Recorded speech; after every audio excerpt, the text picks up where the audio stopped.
يا راغبا في كل علم نافع. ينمو العلم ويتقدم بتقنياته ومجالاته، ومعه نطور أدواتنا في تقديم العلم الشرعي.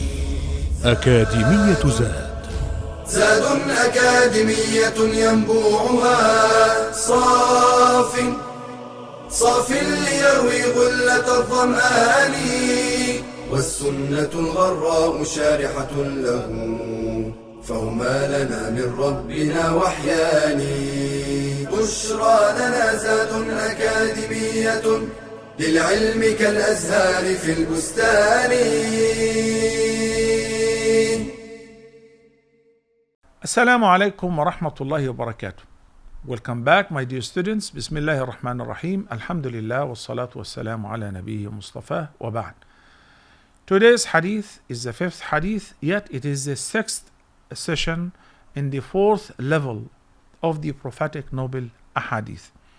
Today's hadith is narrated by the companion who is known as Shaddad ibn Aus radiyallahu anhu.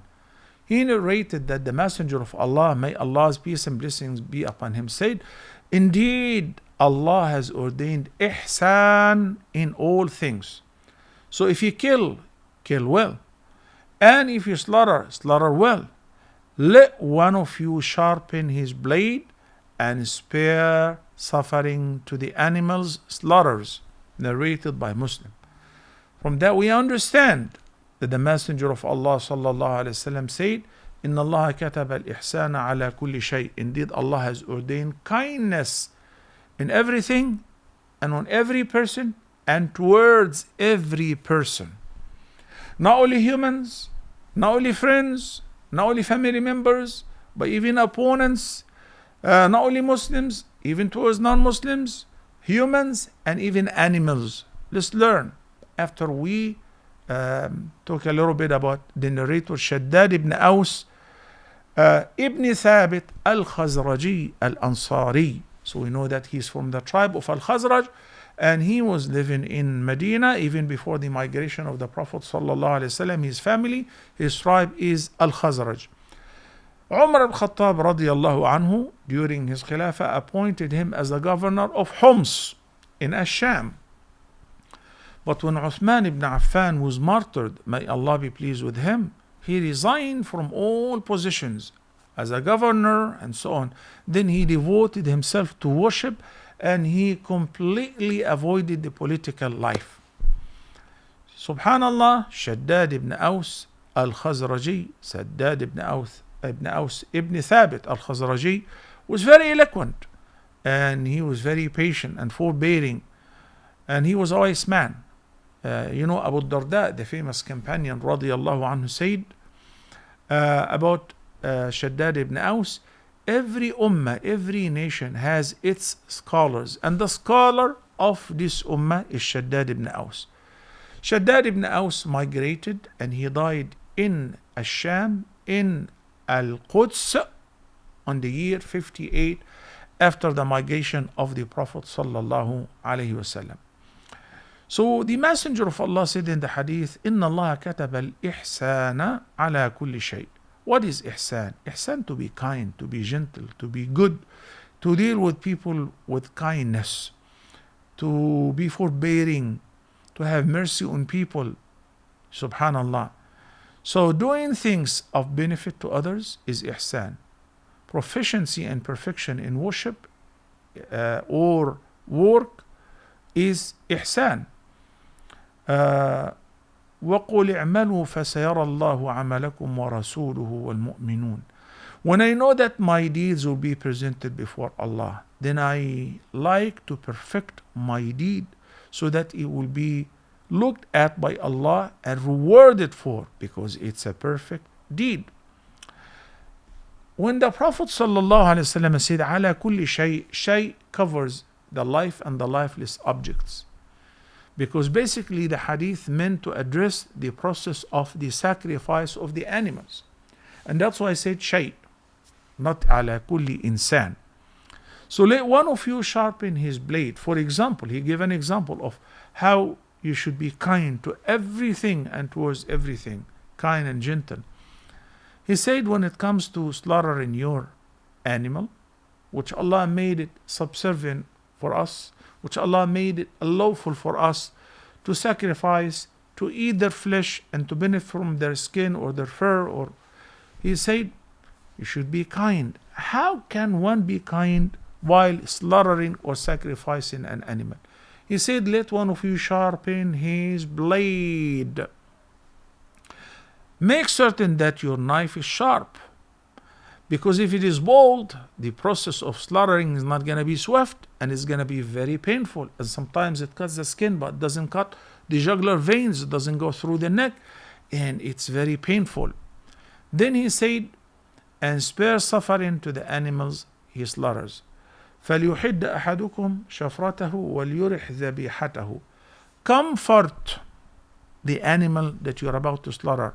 Do not show the blade to the animal that you're about to slaughter. Do not slaughter an animal before the other sheep or goat or animals, because they also have feelings.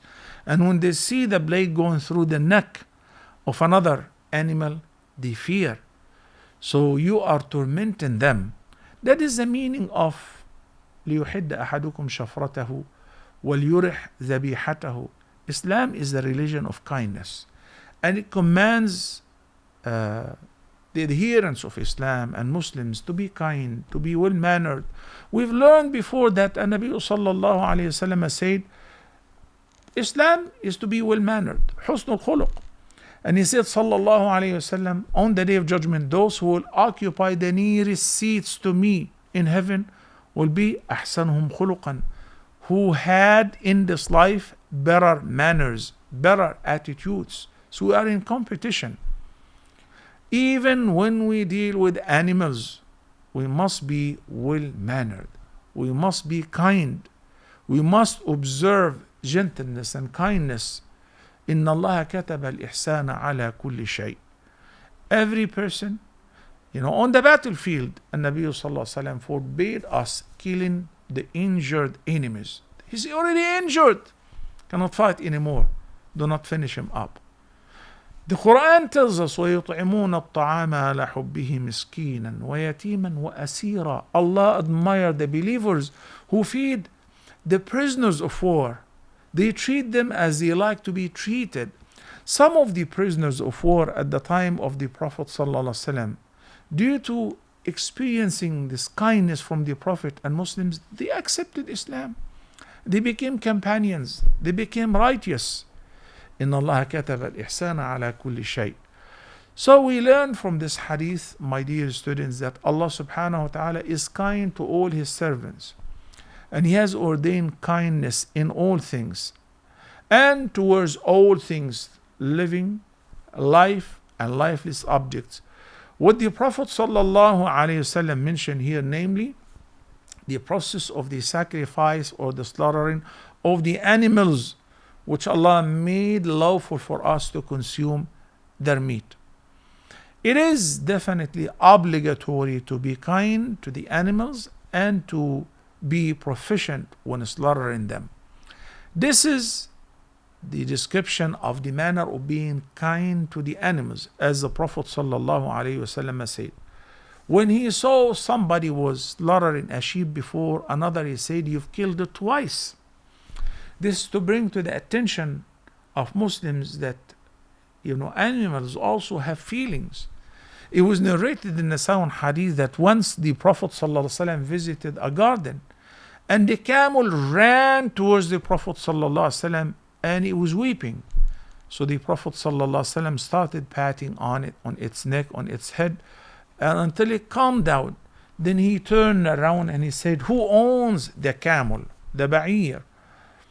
Somebody said, "It belongs to me, O Prophet of Allah," a man from Al-Ansar.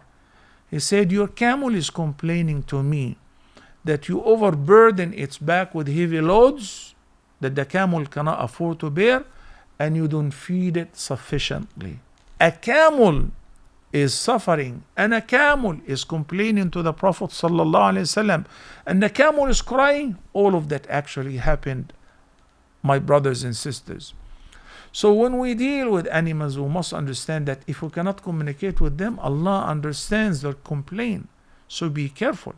The Messenger of Allah sallallahu alaihi wasallam said, a woman was entitled to enter hellfire because of a cat.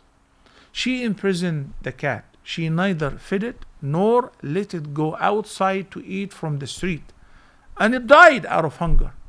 So she was due to enter hellfire because of a cat. We all know about the dog, the stray dog, which a woman who did not do any good in her life. As a matter of fact, she was a prostitute. She offered the stray dog to save his life, and Allah forgave her her sins and admitted her to Jannah. The Islamic teachings instruct us to use a sharp blade. Why? So in order to make it swift, in order to make it quick, so that the animal would not feel the pain. Allah made them subservient to us. Doesn't mean that they don't have feeling. They do have feeling as well, and that's why we have to be careful. Allah's commands and ordainments, brothers and sisters, because the hadith says, Inna Allah kataba. And we heard kataba or kutiba in the Quran before. Kutiba. So Allah's commands are of two types. Universal, which is kawni, such as when Allah the Almighty says, كتب الله لأغلبن أنا ورسلي. Allah has ordained, has written, most certainly I surely will overcome and my messengers. Indeed, Allah is powerful and exalted in might. In Surah Al-Mujadilah, chapter number 58, verse number 21. And the other kitaba or ordainment is the religious or shari, which we are commanded to follow, such as kutiba alaykum as-siyam, fasting has been ordained upon you, similar to the way it was ordained on those who were before you. Let's learn quickly some examples of ihsan towards parents, being dutiful to them, serving them to the best of your ability, supporting them financially, looking after them when they grow old, making sure that you do not offend them whatsoever. You obey them in every command you can afford, and it is halal. After their death, to take care of their friends, their relatives, and so on. To the relatives, upholding the ties with them, even if they are not doing the same with you. If you're rich, you're blessed with wealth, and they are not, supporting them financially. Giving them your zakah gives you two rewards: the reward for the charity and the rewards for upholding the ties of kinship. To the orphans, by sponsoring them, by supporting them financially, by assisting them and upbringing them until they grow up and they become independent. To the poor, by taking care of their needs, providing them with food, with shelter, with comforts, medication if they are needed. To the servants, by treating them as brothers, ikhwanukum khawalukum, that is in the sound hadith. Being kind to people in general. When you meet them, you smile. When they sneeze, you say yarhamukumullah. You see somebody is in need for any help, you assist them. You wish them well. You try to serve them, whether you know them or you don't. To animals and the livestock, as we mentioned in the hadith, feeding them properly, not abusing them. And whenever it is time to sacrifice them, sharpen your blade, comfort your animal, make sure that it is not being slaughtered by other animals, not to increase their pain and suffering. وصلى الله على سيدنا محمد وآله وصحبه وسلم تسليما كثيرا. Till next time, السلام عليكم ورحمة الله وبركاته. يا راغبا في كل علم نافع. ينمو العلم ويتقدم بتقنياته ومجالاته، ومعه نطور أدواتنا في تقديم العلم الشرعي. أكاديمية زاد أكاديمية ينبوعها صاف ليروي غلة الظمآن، والسنة الغراء شارحة له، فهما لنا من ربنا وحيان. بشرى لنا زاد أكاديمية للعلم كالأزهار في البستان.